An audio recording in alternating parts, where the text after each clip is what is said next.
Estamos de volta com Casa e Companhia.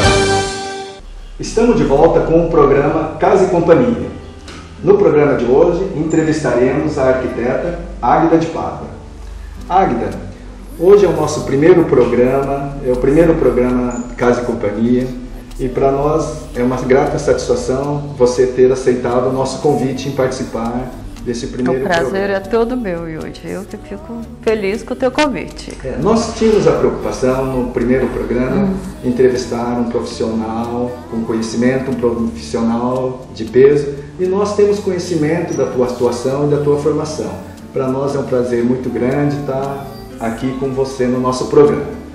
Eu gostaria, Águida, para nós iniciarmos essa nossa conversa, esse nosso bate-papo, que tem como objetivo levar aos nossos telespectadores muitos esclarecimentos, que você falasse um pouco sobre a sua atuação, sua formação profissional como arquiteto, para que o nosso telespectador conheça um pouco sobre você, profissional, Águida arquiteta. Bom, Yudi, eu acho que a minha formação de arquiteta começa de bem novinha. Eu lembro quando eu tinha 15, 16 anos, eu fui na época fazer um intercâmbio nos Estados Unidos, e foi feita uma entrevista com o jornal da cidadezinha onde eu estudava, que tinha uma brasileira, naquela época era difícil. E nessa entrevista eu já falava que eu queria ser arquiteta e que eu queria fazer uma pós-graduação na Europa, na área de arquitetura climática. Da onde eu tirei isso, eu não sei. Bom, conclusão, eu voltei, eu terminei o terceiro colegial e eu fui fazer arquitetura na PUC, em Campinas, uma escola excelente. Na época existiam pouquíssimas escolas de arquitetura no estado de São Paulo. E eu acho que eu tive uma formação muito boa, com bons professores, numa escola de vanguarda na época. Bom, depois disso, fiz alguns estágios, eu consegui ir para a Inglaterra, e aonde eu fiz um mestrado na área de arquitetura tropical, que é uma coisa muito interessante e que eu posso estar falando para vocês mais para frente. E com isso tudo,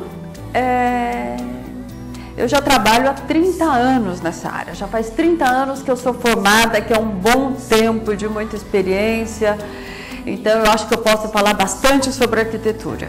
Que ótimo! A vocação realmente vem cedo. Você teve esse start aos 15 anos, né? Se formou e atua aqui em Presidente Prudente. Hoje nós estamos fazendo essa entrevista no escritório da arquiteta, da Águida, e eu gostaria que você falasse um pouco sobre o papel profissional. O que o arquiteto faz, em que etapa que ele entra do projeto, esclarecesse a atuação do arquiteto, né, e a profissão. Bom, o arquiteto ele entra desde o início. O arquiteto, primeiramente, além dele mexer com construção, com projeto, ele lida com pessoas. Cada família é uma família, cada pessoa é uma pessoa. Então é importante você ter essa facilidade de comunicação e conseguir perceber o que a pessoa quer. Seja uma casa para ela morar, seja uma clínica, seja um investimento. Seja um investidor que queira investir em prédio, em casa, em terreno. Então você precisa conhecer o anseio dessa pessoa. O que ela quer? A partir daí, de um terreno, de um espaço em branco, você vai criar. Então a criatividade também é outra coisa muito importante. Então o arquiteto, vamos por exemplo, eu vou fazer uma casa para você. Você está numa situação de vida que você vai ter um filho. Então, eu preciso entender isso e saber o teu modo de vida. Por exemplo, eu já sei que você é esportista. Então, a tua casa vai ter algumas características. Como um outro casal que já tem os filhos criados e já foram embora, eles sempre moraram numa casa grande. E hoje eles querem ir para uma casa menor, que eles possam receber os netos e que eles possam proporcionar lazer para os netos, que isso é uma coisa muito importante. Então isso é um outro tipo de projeto.